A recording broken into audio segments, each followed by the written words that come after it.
and welcome back to this live broadcast coming to you from the 2023 Sydney International Piano Competition. And I'm very happy to say, joining me now for a little chat, one of the semi-finalists, Yuanfan Yang. Thank you so much for finding some time to talk to me. Oh, it's a pleasure. Yeah? Pleasure. How are you feeling after that rather grueling couple of days of all these performances? Yeah, honestly, I think if anything, it's the jet lag. That's probably the most grueling thing, rather than actually going on stage to play. Because, yeah, I do envy those who come from Australia or New Zealand. I hardly have any jet lag to deal with.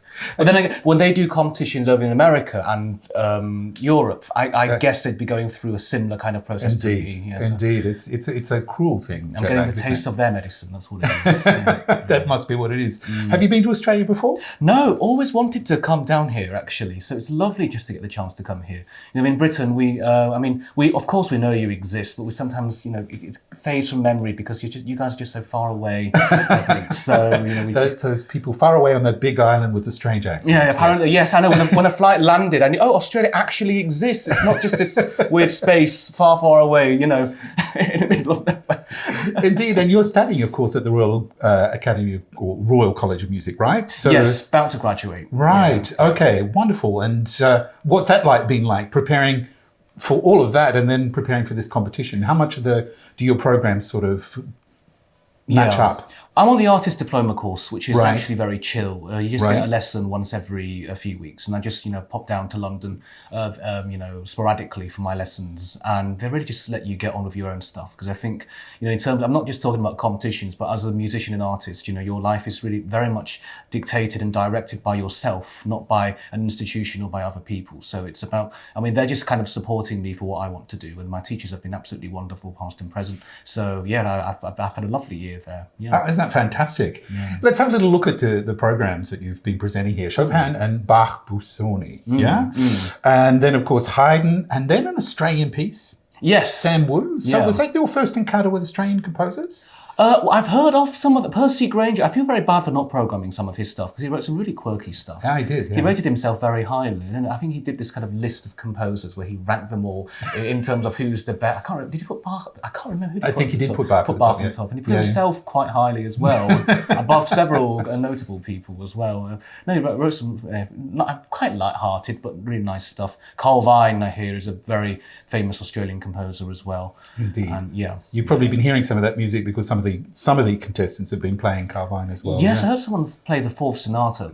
Really impressive piece, actually. It's great. Good stuff. It's good to know. Yeah. As you've moved into the semi-finals, you've gone to Schubert, Lachenmann, a contemporary German composer, of course. Yes. Still with us, thank goodness. Yep. Rachmaninoff and Schumann. How do they all fit together, and how did you design that program? Yeah, so it's kind of the art of variation form in the Romantic era, and with a little emphasis on Schubert as well. Schumann's Carnival was originally going to be a variations on the theme by Schubert, but that idea was slightly abandoned. So, but it's still, the variation form kind of appears there, and it's kind of an exploration of the limits of the Romantic era. Well, not limits, that sounds very, kind of restricting. But it's not. It's very much, all-encompassing. Schubert sits on the boundary between late classical and early Romantic, and the Lachenmann, of course, he uses a Schubert theme, but he turns it into something completely different and new, deconstructs it into something very interesting and wonderful. So that was the inspiration for my program for the third round. Indeed, it was, and of course, you've just come to the end of that. And one of the things that you did, actually, we already know that you're a bit of a composer and an improviser. And of course, this is something that's becoming more and more, frequent, is that we're finding a lot of our soloists these days are improvising and composing, and they're actually not making this divide. How does it go for you, or how is it for you going from being an interpreter of all these great works into creating and performing your own work and improvising, of course? Well, I just look back to the past. In the 19th century, we have all these amazing composer figures, like Chopin, Schumann, Liszt. They were all pianists, and Rachmaninoff, of course, was, and we've got his recordings as well, one of the greatest pianists of all time. And they all composed music, and I think there's this kind of, this mutual benefit, and they also all improvised as well. And we know Liszt was a master improviser, and he wrote some of his stuff down in transcriptions. We know Beethoven and Daniel is it Steibelt? I can't pronounce the name, but I think they had an improvisation duo battle in one of the salon houses, and I think Beethoven won in the end. So it was just something that was so prevalent in that time, and I think in the 20th century, it just kind of became separate from each other, which I think is a bit of a shame. Composers just wrote music, pianists just played, but I think the 21st century would like to get that back slightly.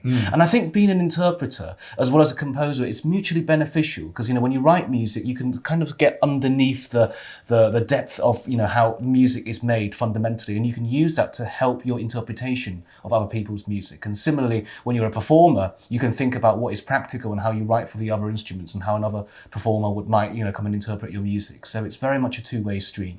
It is indeed. Pierre Boulez, who was one of the great composers of the 20th century, he was often criticized for being rude about musicians, but one of his real gripes was the fact that you need to go through that process of composition in order to really understand and be respectful for what a composer actually wants you to play. Yeah. You understand it all the more about the way they're coding, what they're saying to you, and how to interpret and perform that to you. Do you feel then different when you actually interpret something then? When you put back and you have to actually not improvise or compose, but you actually interpret and get as close as possible to what you think the composer wanted you to play? I can say that I probably find interpretation a little bit more challenging than doing improvisation because that's something that comes the most natural to me. And I think one of the reasons for that is because when you're interpreting music, it's someone else's music as well. And as an artist, you have the duty to kind of, be faithful and bring the composer's vision of the piece to life at the same time, bringing your own artistry and your interpretation to the music as well. It's this kind of a blend, and it's a balancing act, I think, at the end of the day. That's important. Yeah. Of course it is. But then for the end of your semi-finals, you just let somebody from the audience give you a theme, and you improvised around that. Do you do that quite often? I do now. I mean, in all of my concerts these days, I do, I always do this as an encore, and it's always so much fun. And people get to stand, and I have to kind of jokingly say, apologise almost. I'm sorry you had to listen through 1.5 hours of music to get to that point. Yeah. You don't feel worried about it? What if somebody says something, that you absolutely have no idea what to do with it? Is that all the more the challenge? Or when someone gives something that sometimes they give something that I've never heard of before, and it's a little, and then when they start singing, they sing it very out of tune, and you can't tell what they're really singing. I mean, I'm blessed to have perfect pitch, so I can kind of do an impression of what they just sang. But then they might come like, that doesn't quite sound like, I don't know, Black Sabbath. But, I haven't spent enough time listening to that. Do you have quite an eclectic taste as far as music goes? I think so. I'm very open. And I think one of the wonderful things about music is that there's so much variety, and nothing is quite the same from different cultures and, depending on different moods. And that's one of the reasons why I can't just pick one composer or one piece for a desert island, because what I love about life is that you have so much to choose from. And I want to always have that choice. I don't want to be restricted to just, one thing or one style. Let's look ahead, to the possibility of you getting into the finals. You've chosen 2 concertos, Beethoven 3 and Brahms 1, which is actually an unusual choice. You don't often hear that in competitions. Tell us about your choice there. Yeah, well, first of all, there's a list of concertos and you have to pick. Right, okay. That's of course. Let's think of something a bit more artistic and aesthetic. Yes, I chose these 2 works deliberately. Actually, they're both German works, and Beethoven and Brahms, they have a kind of a special relationship. They say that Brahms may have been a continuation of Beethoven had he lived a bit longer, and of course his Symphony No. 1 would have been nicknamed Beethoven 10. There's this kind of connection between the 2. And I think when the audience, if they hear both pieces, they'll be able to hear something that seeps through. Both pieces have this kind of darkness to them. They're both in minor keys, and very much reflects my personality, doesn't it? Doom and gloom. I don't think so at all, but there you go. I do have a slightly more philosophical question for you now, and that is, of course, in this day and age, you've already said that, there's not enough music for you to get to know in life, that you haven't got enough time to basically get through it all. But what about your role as a musician? How do you see your role as a musician in the world today? I just want to, for me, the audience is paramount. They are so important. And I think after COVID, the pandemic and all the isolation, it really made me realise you'll never ever take an audience for granted. The kind of special relationship, that kind of synergy in the hall is something that just cannot be emulated anywhere anywhere. And I think what I would love to do is just to, communicate something personal to audiences and just, spread a little bit of happiness, a bit of escape from the perils of the real world, as it were. And just show them a little bit of, because I've got all these, feelings and these kind of ideas as an artist, and I just love to share as far as wide as possible. So you're very much wide. That's why I'm here all the way here in Australia, aren't I? Yes, you're all the way here in Australia, but of course, who's listening back home?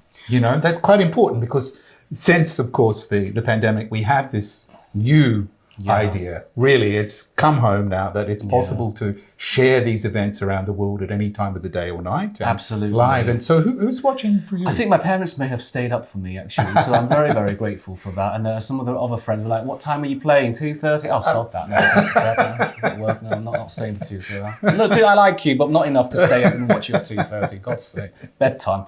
Got to be at the gym at 7 a.m. anyway. I can't do that. Well, listen, all the very best with this. Thank you. Wish you all the best. And if you do happen to make it through to the finals, of course, all the best for that as well. Thank you very much. And thank you so much for talking to me here today. Absolute pleasure. Thanks so much for having me. Yuanfan Yang speaking to me there, one of the semi-finalists from this year's 2023 Sydney International Piano Competition, coming to you from the Verbruggen Hall here at the Sydney Conservatorium of Music. Lovely pronunciation there. Since you've been practicing. I've been practicing, yeah.